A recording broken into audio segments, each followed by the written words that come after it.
ایک ملحد سے میرا مناظرہ ہوا تو وہ کہنے لگا کہ آپ دلیل دیں کہ اللہ موجود ہے. تو میں نے کہا کہ دلیل دینا میری ذمہ داری نہیں. آپ دلیل دیجئے کہ اللہ موجود نہیں. آپ اس کو ثابت کر دیں کہ اللہ موجود نہیں ہے. اگر آپ ثابت کر دیں تو ہم مان لیں. آپ ہم سے جو مطالبہ کرتے ہیں کہ اللہ موجود ہے اس کو ثابت کیا جائے. دعویٰ آپ کا ہے اور دلیل ہم دیں. تو کہنے لگا نہیں دعویٰ آپ کا ہے. آپ دعویٰ کرتے ہیں کہ اللہ موجود ہے. جب آپ دعویٰ کرتے ہیں تو دلیل بھی آپ کو دینی ہے. تو میں نے اس سے کہا کہ دیکھو کورٹ کے اندر, اور یہی اسلامی نظام بھی ہے, کورٹ کے اندر بینہ کس کے اوپر آتا ہے؟ البینۃ علی المدعی والیمین علی من انکر. جو مدعی ہوتا ہے اس کو ایویڈنس دینا ہوتا ہے, اس کو دلائل دینے ہوتے ہیں. جو ڈیفینڈنٹ ہوتا ہے یعنی مدعا ہے اس کو صرف ڈیفینس کرنا ہے, اس کو دلیل نہیں دینی.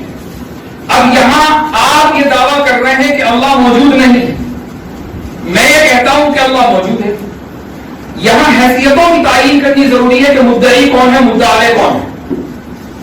اور فقہ میں لکھا ہے, میں نے اس سے کہا کہ لا میں لکھا ہے, فقہ کا لفظ میں نے اس کا استعمال نہیں کیا, پھر قرارداد کے استعمال کرتا ہوں. لا میں لکھا ہے کہ مدعا علیہ وہ ہوتا ہے کہ من یساعدہ الظاہر, ظاہر جس کا ساتھ ہے وہ مدعا علیہ, اور جو ظاہر کے خلاف وہ مدعی ہے. اس کی مثال بھی میں نے دی, ہدایت میں لکھی ہوئی ہے کہ اگر ایک شخص کسی مکان میں رہتا ہے, وہ مکان اس کے قبضے میں ہے, اور کوئی دوسرا شخص دعویٰ کرے کہ یہ مکان میرا ہے, اور جو مکان میں رہ رہا ہے وہ انکار کر رہا ہے, تو مکان کے خلاف قبضے کا جو دعویٰ کر رہا ہے یعنی مکان سے باہر جو ہے وہ مدعی ہے, بینہ اس کو دینا ہے. جو مکان کے اندر ہے وہ مکان اس کے قبضے میں ہے, بینہ اس کو نہیں دینا, اس کو ڈیفینس کرنا ہے چونکہ وہ مدعا ہے, ظاہر اس کے ساتھ ہے.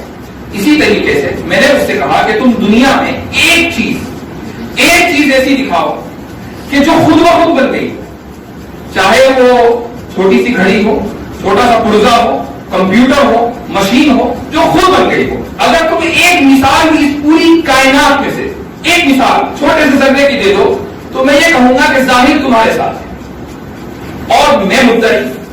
اور اگر تم یہ مثال نہیں دے سکتے تو پھر ظاہر میرے ساتھ ہے, میں ڈیپینڈنٹ ہوا, میں مدعا علیہ ہوا اور آپ مدعی. اب جب آپ مدعی ہوئے تو دلیل آپ کو دینی ہے کہ اللہ موجود نہیں, مجھے دلیل نہیں دینی. اور یہ یاد رکھ لیجئے کہ ایک مرتد اور ملحد صبح قیامت تک مر جائے گا لیکن دلیل نہیں دے سکتا کہ اللہ موجود نہیں. اس بات پر اس کے بعد دلیل ہی نہیں. وہ بات شروع یہاں سے کرتے ہیں کہ یہ اہل اسلام کے یا اہل توحید کے یا اہل مذہب کے دلائل ہیں اور یہ دلائل ہمیں مطمئن نہیں کر پاتے. وہ یہاں سے بات شروع کرتے ہیں, میں ان کو پیچھے لے کر جاتا ہوں.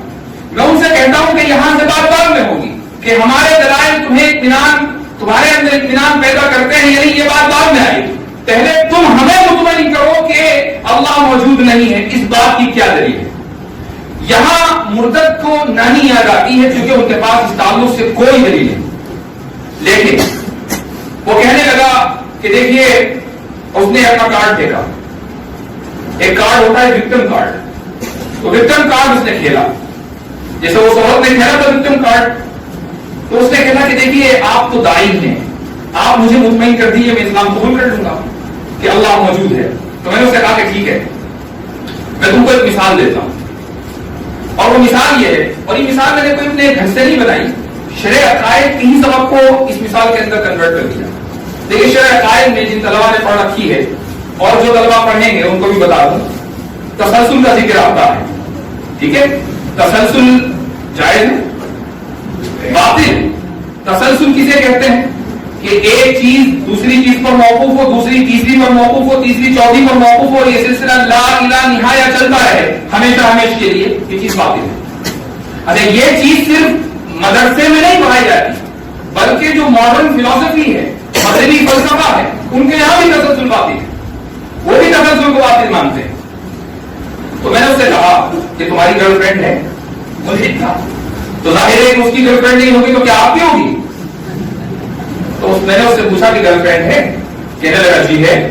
تو میں نے کہا کہ اگر سمجھو کہ تم اپنی گرل فرینڈ کو پرپوز کرو, یہ کہو کہ میں تم سے شادی کرنا چاہتا ہوں, اور وہ یہ کہے, اس کے اندر تھوڑا سا تھوڑی سی حیا ہو اور وہ یہ کہے کہ میں اپنی ماں سے پوچھ کر بتاؤں گی، تو وہ اپنے ماں کے پاس جائے اور ماں سے پوچھے کہ میرا بوائے فرینڈ ہے، اس نے مجھے پرپوز کیا ہے، وہ رشتہ دیا ہے، تو کیا میں قبول کر لوں، شادی کر لوں؟ ماں یہ کہے کہ میں اپنی ماں سے پوچھ کر بتاؤں گی، یعنی اب نانی کے پاس مسئلہ چلا گیا۔ نانی یہ کہے کہ ٹھیک ہے، سوچتے ہیں، ہم پہلے اپنے بڑوں سے مشورہ کر لیں، میں اپنی ماں سے پوچھ کر بتاؤں گی۔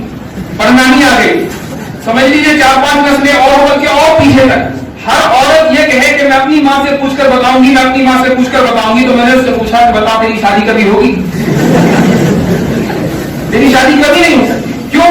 تیری شادی موقوف ہے اس عورت کی ماں کی مرضی پر، اس کی مرضی موقوف ہے اس کی ماں کی مرضی پر، اس کی مرضی موقوف ہے اس کی ماں کی مرضی پر۔ اب یہ سلسلہ اگر لا الہ نہایت چلتا رہے تو تیری شادی تو کبھی نہیں ہو سکتی۔ لہذا اس کو مثال کو دے کر میں نے اس سے یہ کہا کہ اگر ہم اپنے والدین پر موقوف ہیں، ہمارا وجود، ہمارے والدین کا وجود ان کے والدین پر، ان کے والدین کا وجود ان کے والدین پر، اور یہ سلسلہ لا الہ نہایت چلتا رہے تو ہمارا وجود کبھی نہیں ہو سکتا۔